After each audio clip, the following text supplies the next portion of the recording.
amiguitos, estamos aquí en Villa Asunción. Vamos a hacer un slime. Miren, yo elegí este tipo de slime. Ay, no está pegando nada.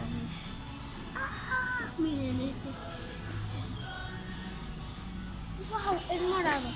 Y si eligen de este tipo que son los pegajosos, a ver, toco, es pegajoso, sí. O este que es así. Pues pegajosísimo. Telaraña, es telaraña. Ay.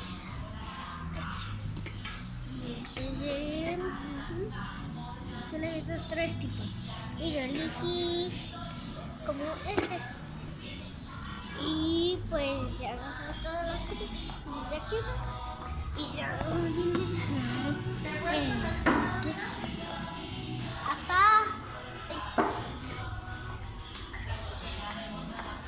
Van a hacer primero sus dos bolsitas de diamantina. Bolsitas de diamantina. Ah, me la das.